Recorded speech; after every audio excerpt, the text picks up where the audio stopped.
Have you really thought about what it takes to be a friend of God? Have you really thought about it? Well, I have. And there are three most important things to be considered a friend of God. But before I get into that, I want to talk about the types of friendships so that you can appreciate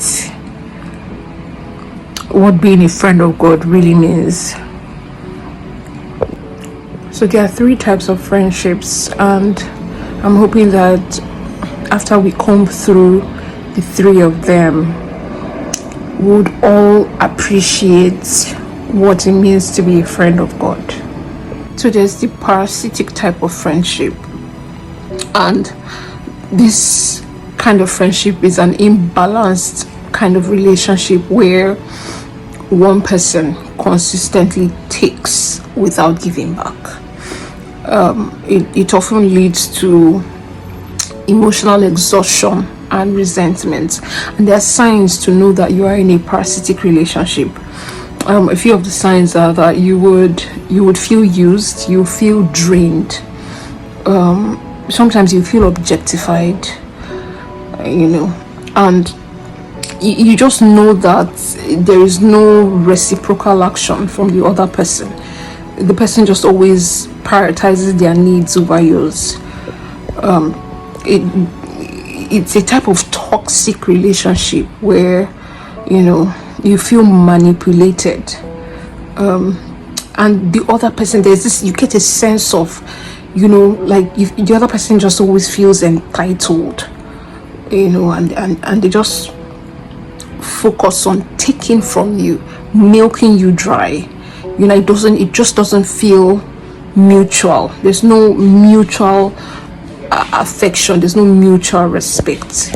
That's a parasitic type of friendship. Now there's a symbiotic type of friendship, and in this type of friendship, it's a type of relationship where both parties benefit from each other. There is they thrive in interaction, they thrive in sharing,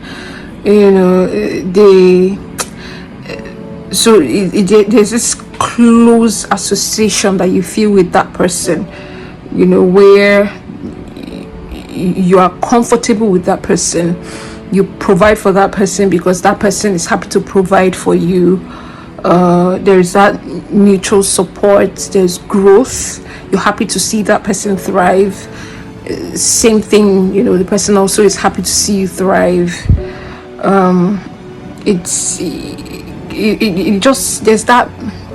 There are just so many mutual benefits because the two of you understand you understand the relationship that you have, and you're not willing to compromise it.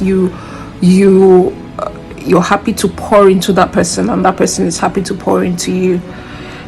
But while this kind of friendship is mutually beneficial and there's this cooperative bond, it is still a very conditional type of friendship. It's still conditional because when one person goes by the wayside, there's no guarantee that the other person would uphold the friendship. So while a symbiotic type of friendship is good and most of us usually settle for it, it's still not the best kind of friendship. Now there's the intimate type of friendship, and this is the most desired, or rather what we should strive towards having.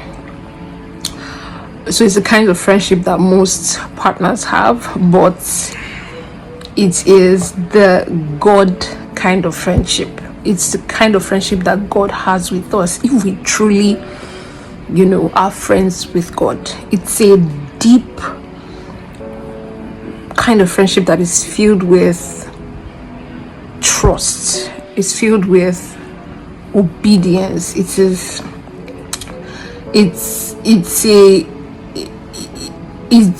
the foundation of it is unconditional love. That there is nothing that person that is in that intimate type of friendship or relationship with you, there's nothing that person does that can make you, say, you know what, I'm done with this person. There is that, unwavering faith and support. You just know that, this person, I'm choosing to love this person. I'm choosing to support this person. It's a choice. It's not driven by anything, whether that person is the most annoying person on earth or whether that person is the most amazing person on earth. You just choose to love that person. There's no condition to it. It's a kind of friendship that you're happy to be a constant companion to that person. You're ready to ensure that whatever you are sharing with that person is pure, is the truth, and that person is happy to seek wise counsel from you. You are also happy to give wise counsel to that person. It's a kind of friendship that God wants us to have, or rather that God has with us, with a few of us, because it's not everybody that is a friend of God.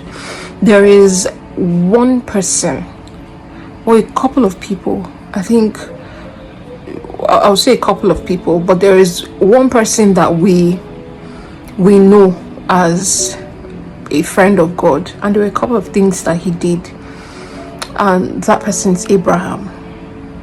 How Abraham qualified to be a friend of God is that there were three things that Abraham did. So Abraham, when God started talking to Abraham, now God talks to all of us. God communicates with all of us, but some of us hear and then choose to,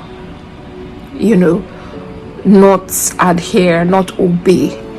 But if you read the story of Abraham, you'd see that the moment that God started talking to Abraham, from when he asked Abraham to leave where he was, so random, leave where he was and go to another city that he would show him, there was the information that God gave wasn't even enough for Abraham to make that move, but he did. And God saw that and continued, to seek a deeper relationship with Abraham by asking him to do more things, by giving him directions. And Abraham obeyed through and through. Abraham obeyed every time God said go or God said do. I don't want to go into the deep details of it, but one of the ways to be a friend of God is not just hearing when God gives us an assignment or an instruction, whether it's through his word or that deep feeling in your heart. It is actually obeying, not delayed obedience, obeying as the word comes, as the instruction comes. And that's one of the things that Abraham did. Abraham was also an intercessor. Abraham had love in his heart for other people. When he prayed for his nephew, cousin Lot, you could see that he really wanted to help Lot. There's so many people that you see that there is something happening to your family member or your friends, and you think about it and you're like, let me save myself first, or let me think about myself first. But Abraham wasn't like that. He was an intercessor, a deep and intentional kind of intercessor, that when he prayed for Lot, he kept negotiating with God and saying, what if, and at the end of the day, God had to agree, because he saw that deep care that Abraham had, not just because Lot was his cousin, but because he really wanted, he really felt something deep. There was just that deep nature of caring and love within Abraham. Now there is a third attribute that Abraham had that really qualified him as a friend of God, is that he followed God. He left everything that he had, all the time that God gave him an instruction to move. He left everything that he had and he followed God. He followed God blindly. He followed God with reckless abandon. And the Bible makes us understand that Abraham was wealthy. So every time that God asked him to move, he would move with all his foot soldiers. The Bible gave us an understanding that there were 318 soldiers that went to fight with him, at one point. So it was this 318 men that probably had children. He had cattle. He was rich in cattle. He was rich in everything. But every time God told him, do you know how inconvenient that is? But Abraham followed God and followed God blindly. There are some other people that followed God, and Jesus referred to them as his friends. He said, and I paraphrase, that what manner of love is it that if a friend would give his life, or a man would give his life for his friends? And he was talking to his disciples then. It was an attribute that his disciples also had. They followed him, and they followed him blindly. I know that Peter left his wife, left his job, and followed Christ. So those are the three ways, to qualify to be a friend of God. I don't want to go into the benefits of being a friend of God, because yes, there are benefits, but we don't do it because of the benefits. We do it because we want to, and because he loved us. The only thing that we can give back to him really is to follow him and follow him blindly.